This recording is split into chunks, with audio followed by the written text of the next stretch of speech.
የምንጠጣው ውሃ የማን ነው? የድንግል ማርያም። አፈሩ የማን ነው? የድንግል ማርያም። ሀብቷ ነው። የሷን ሀብት እኮ ነው የምንበላ። ታዲያ ለምንድን ነው አንዳንዶቹ ሳይገባቸው አታማልድም የሚሉ? እንዴ የሰው እንጀራ እየበሉ ድንቹም ሽንኩርቱም እንዳትረሷት። የኢትዮጵያ ትውልድ ድንግል ማርያምን መያዝ አለበት። እሷን ከተወ በእውነቱ ምግብ ትቷል ማለት ነው። ሽንኩርቱም የሷ ነው፣ ሁሉም የሷ ነው።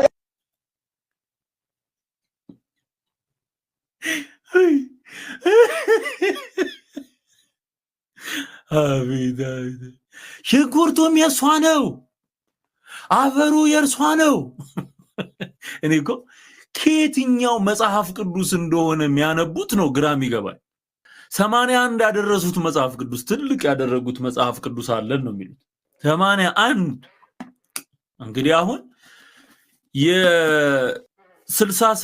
መጽሐፍ ቅዱስ ላይ 15 ጨምረው አንድ ላይ አርገውት 81 የሚሉት ይሄንን።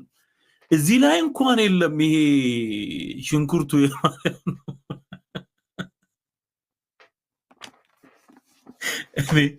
መቼ መታ እንደዘራችላችሁ አላቅም እንጂ መቼ መታ እንደተከለችላችሁ አላቅም እንጂ እኔ ግን እቺ ማርያም የትኛዋ ናት? የትኛዋ ማርያም ናት?